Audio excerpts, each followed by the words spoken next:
आज के इस एक्सप्लेनर में स्वागत है। आज हम स्टॉक मार्केट के एक बहुत ही बुनियादी और अहम टॉपिक को बिल्कुल आसान भाषा में डीमिस्टिफाई करने वाले हैं, लार्ज कैप इन्वेस्टमेंट्स। नए इन्वेस्टर्स अक्सर इस टर्म को सुनकर कंफ्यूज हो जाते हैं, तो आज हम इसके सारे फंडामेंटल कॉन्सेप्ट्स को क्लियर और एक्शनेबल इंसाइट्स में बदल देंगे। तो आज हम क्या क्या कवर करने वाले हैं, फटाफट देख लेते हैं। पहला, लार्ज कैप आखिर होता क्या है। दूसरा, इसका इतिहास और ये काम कैसे करता है। तीसरा, रिटर्न्स और रिस्क का सच। चौथा, बाकी विकल्पों से इसकी तुलना। पांचवां, इसमें असल में इन्वेस्ट कैसे करें। और आखिर में फाइनल स्ट्रैटेजी।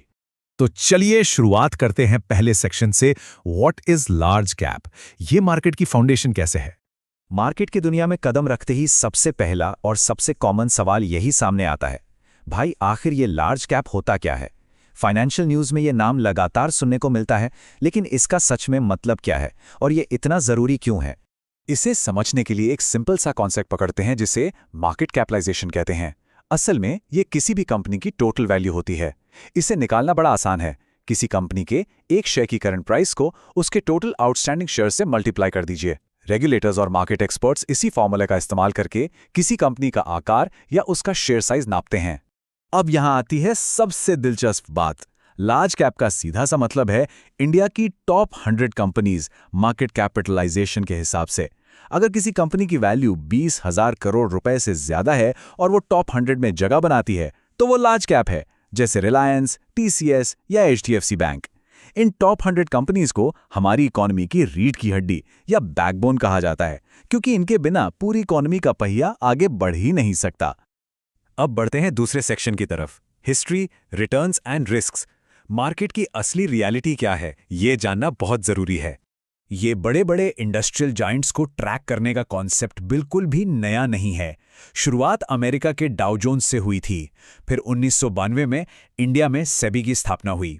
लेकिन 2017 में आकर सेबी ने लार्ज, मिड और स्मॉल कैप को ऑफिशियली कैटेगराइज किया। तो ऑफिशियल रूल्स भले ही 2017 में सेट हुए हों, लेकिन कॉन्सेप्ट सच में दशकों पुराना और हाईली टेस्टेड है। तो रिटर्न्स के मामले में क्या उम्मीद की जा सकती है।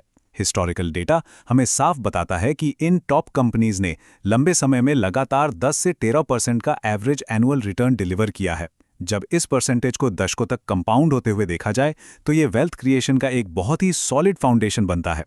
असल वेल्थ क्रिएशन का फंडा समझना हो तो रिटर्न्स को कॉन्टेक्स्ट में रखना पड़ता है।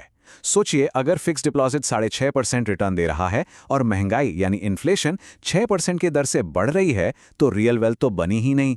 असली पैसा तभी बनता है जब रिटर्न्स महंगाई की दर को लगातार बीट करें, जो कि लार्ज कैप अपने एवरेज 12% रिटर्न्स के साथ बेहतरीन तरीके से करता है।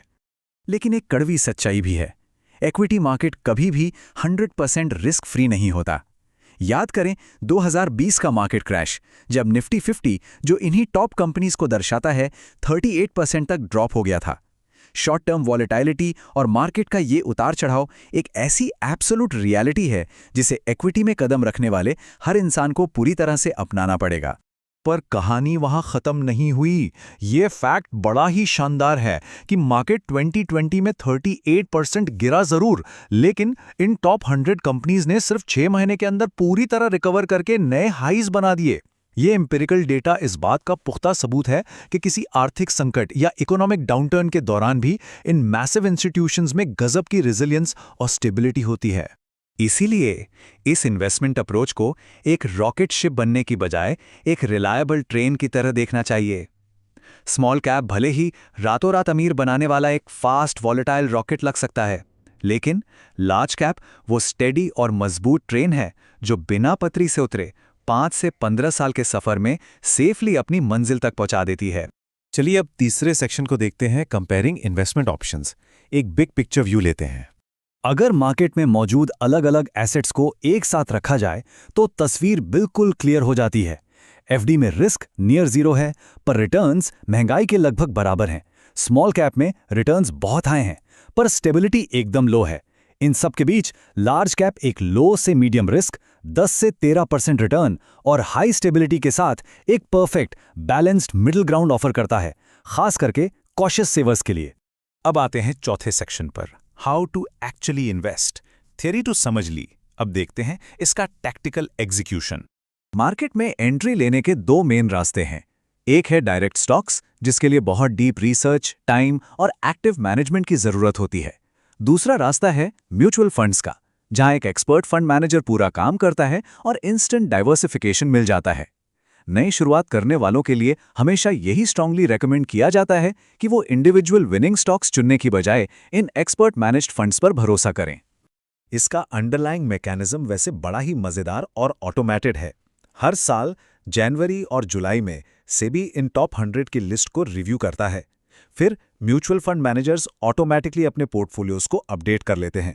इसका मतलब ये हुआ कि बिना किसी मैनुअल मेहनत के पोर्टफोलियो खुद ब खुद गिरते हुए स्टॉक्स को बाहर कर देता है और बढ़ते हुए नए स्ट्रॉन्ग स्टॉक्स को शामिल कर लेता है। वेल्थ अपने आप इकोनॉमी के साथ ग्रो करती है। जब इन्वेस्ट करने की बात आती है तो लोग अक्सर लमसम और एसआईपी के बीच सोचते हैं। लमसम यानी एक साथ बड़ा पैसा डालना मार्केट टाइमिंग पर बहुत ज्यादा डिपेंड करता है और थोड़ा रिस्की हो सकता है।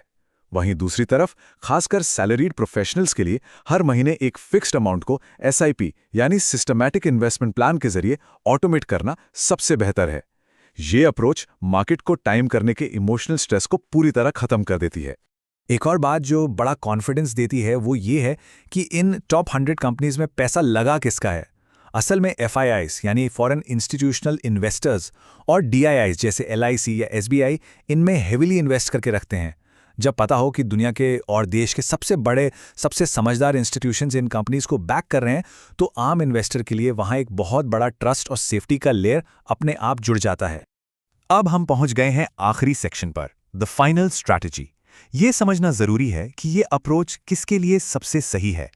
चलिए एक चेकलिस्ट देखते हैं। ये अप्रोच उन लोगों के लिए एकदम परफेक्ट है जो फर्स्ट टाइम इक्विटी बायर्स हैं, या फिर ऐसे कॉशियस सेवर्स जो फिक्स डिपॉजिट से थोड़ा बेहतर रिटर्न चाहते हैं।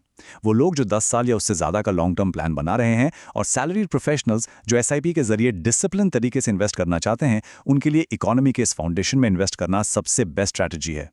लेकिन कुछ लोगों को इस अप्रोच से दूर भी रहना चाहिए। अगर किसी को 1-2 साल के अंदर ही कैश की ज़रूरत पड़ने वाली है, या कोई अपना पैसा रातों रात डबल करना चाहता है, या जिसके पास एक बेसिक इमरजेंसी फंड तक नहीं है, तो ऐसी स्थिति में इक्विटी मार्केट नहीं आना चाहिए। अगर लक्ष्य सिर्फ शॉर्ट टर्म गेन्स कमाना है, तो ये रिलायबल लार्ज कैप अप्रोच उन्हें सिर्फ फ्रस्ट्रेशन ही देगा। इस पूरी चर्चा का सबसे बड़ा और महत्वपूर्ण टेक अवे सिर्फ एक है: वेल्थ क्रिएशन कोई शॉर्टकट नहीं है। ये पेशेंस और कंसिस्टेंसी पर बना एक रिलायबल और प्रूवन रास्ता है। एक दशक तक लगातार और स्टेडी कंपाउंडिंग ही असल कैपिटल बिल्ड करने का सबसे बड़ा और सच्चा राज है। तो इस एक्सप्लेनर को खत्म करते हुए बस इस एक आखिरी सवाल पर गौर जरूर करना चाहिए। क्या एक इन्वेस्टर के पास वो पेशेंस है कि वो अपने पैसे को अगले 10 साल तक आराम से कंपाउंड होने दे?